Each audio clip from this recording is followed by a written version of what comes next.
జిల్లెలగూడ వెంకట మాధవి హత్య కేసులో సంచలన విషయాలు వెలుగు చూస్తున్నాయి. పండుగకు ఊరుకు వెళ్తానన్నందుకు ఇద్దరి మధ్య గొడవ జరిగిందని, ఈ నేపథ్యంలో వెంకట మాధవిని కొట్టి చంపేసినట్లు పోలీసులు ప్రాథమికంగా అంచనాకొచ్చారు. ఆ తర్వాత భార్య మృతదేహాన్ని మాయం చేసేందుకు ప్లాన్ చేశాడు. డెడ్ బాడీని ఆక్సో బ్లేడ్ తో ముక్కలు చేశాడు. అనంతరం గ్యాస్ స్టవ్ పై కాల్చాడు. ఈ పని ఇంట్లోనే 18 గంటల పాటు చేసినట్లుగా తెలుస్తోంది. కాల్చిన ముక్కలను పొడిగా చేసి కొంత పొడిని డ్రైనేజ్ లో పారబోసి మిగతా పొడిని చెరువులో పడేశాడు. అయితే భార్య కనిపించడం లేదని ఆమె తల్లిదండ్రులతో కలిసి ఫిర్యాదు చేశాడు. ప్రెజెంట్ మిస్సింగ్ కేసుగా నమోదు చేసుకుని దర్యాప్తు చేస్తున్నామంటున్నారు పోలీసులు.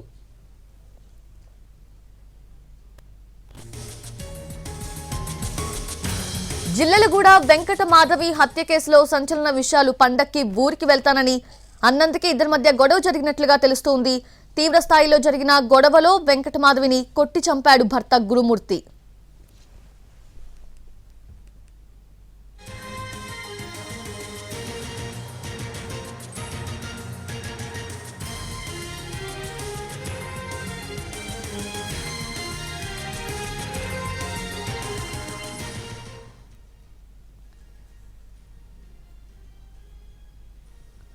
జిల్లెలగూడ మర్డర్ పై డీసీపీతో మా ప్రతినిధి రమేష్ వైట్ల మాట్లాడారు. ఫేస్ టు ఫేస్ ఇప్పుడు చూద్దాం.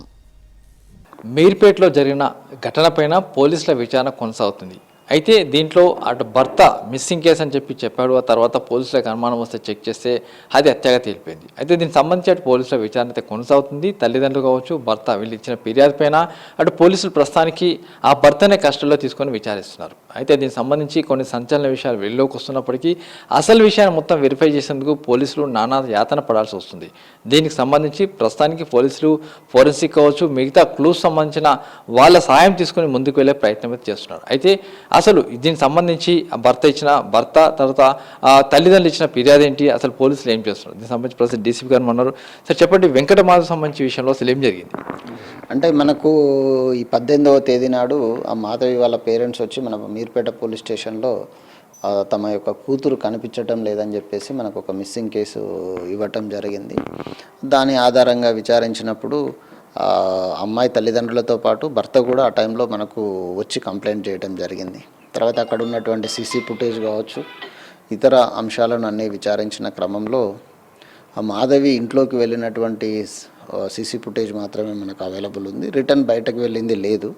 ఆ క్రమంలో మనము కొంత భర్త యొక్క క్యారెక్టర్ మీద, అతడు యొక్క వ్యక్తిత్వం మీద మనకు కొంత అనుమానం వచ్చి విచారణ చేపట్టడం జరుగుతూ ఉన్నది. అది స్టిల్ ఇంకా మనము పూర్తి విషయాలు ఇంకా రావాల్సి ఉంది. మనము అదుపులోకి తీసుకొని వాళ్ళని విచారించి ఫర్దర్గా డెవలప్మెంట్స్ చెప్పడం జరుగుతుంది. అంటే క్లోజ్ టీమ్ కావచ్చు, ఎఫ్ఎస్ఎల్ కావచ్చు, వీళ్ళు అక్కడ విచారణ చేసినప్పుడు కొన్ని ఆధారాలు సేకరించారు. అది ఏం జరుగుతుంది అనుకోవచ్చు. నిజంగా చాలా విషయాలు బయటకు వస్తున్నాయి. దీనికి సంబంధించి మీరు మిస్సింగ్ అని చెప్తున్నా, మిస్సింగే ఇప్పటికి ఇన్వెస్టిగేషన్ కంక్లూడ్ రాలేకపోతే ఎలా? అంటే మనకు ప్రాథమికంగా ఉన్నటువంటి సమాచారం ప్రకారం అది మిస్సింగ్ కేసుగానే మనం రిజిస్టర్ చేయడం జరిగింది.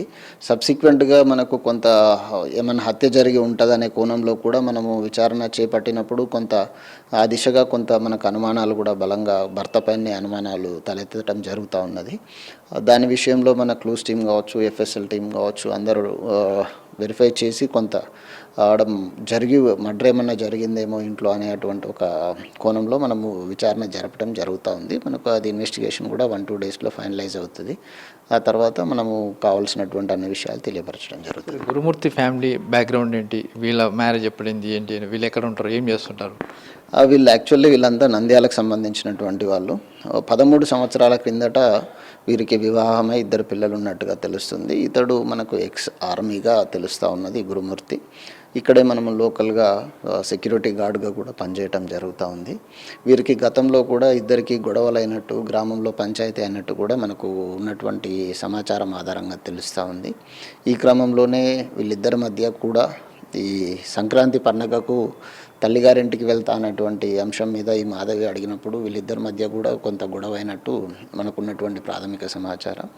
ముందు రోజు కూడా గురుమూర్తి వాళ్ళ యొక్క చెల్లె ఇంటికి సంక్రాంతి ఫెస్టివల్ కోసం వెళ్ళి 2 పిల్లలు అక్కడే ఉండి తిరిగి మళ్ళీ ఇక్కడికి రావటం జరిగింది. ఆ రోజు రాత్రి వీళ్ళిద్దరు మాత్రమే ఉండటం జరిగింది. తెల్లారి నుండి ఆమె కనిపించటం లేదని చెప్పేసి మనకు భర్త ఇవ్వటం జరిగింది. దానిపైన పూర్తి విచారణ కూడా మనం జరపడం జరుగుతుంది. ప్రస్తుతానికి అటు వెంకటమాధవి కనిపించకుండా పోయింది. అయితే వెంకటమాధవి కనిపించకుండా పోయినప్పటి నుంచి 2 రోజుల తర్వాత కుటుంబ సభ్యులతో పాటు భర్త అయిన గురుమూర్తి మొత్తం ముగ్గురు కలిసి వచ్చి కూడా పోలీసులు ఫిర్యాదు చేశారు. ఈ మిస్సింగ్ కేసు పైన పోలీసుల విచారణ అయితే కొనసాగుతుంది. అయితే ఆ పోలీసుల అదుపులో ఉన్న గురుమూర్తి చెప్తున్న కథనాలను చూస్తుంటే అటు పోలీసులే విస్తుపోయే విధంగా ఉన్నాయి. అంటే వీటన్నిటిని వెరిఫై చేసుకోవాలి, వీటిని కన్ఫర్మ్ చేసుకోవాలి, దీనికి సంబంధించి టెక్నికల్ ఆధారాలు సేకరించాలి, దీనికి సంబంధించిన పూర్తి ఫోరెన్సిక్ కావచ్చు లేక ఫింగర్ ప్రింట్ కావచ్చు, ఇవన్నీ కూడా సేకరించాల్సి ఉంటుంది. అవన్నీ చేసిన తర్వాత ఫర్దర్గా ఏం జరిగిన విషయాన్ని కూడా పోలీసులో కంక్లూజన్కి వచ్చి ఆ మేరకు ముందుకు వెళ్ళే అవకాశం అయితే కనబడుతుంది. కెమెరా పర్సన్ హరీష్తో రమేష్ పట్ల ఎన్టీవీ.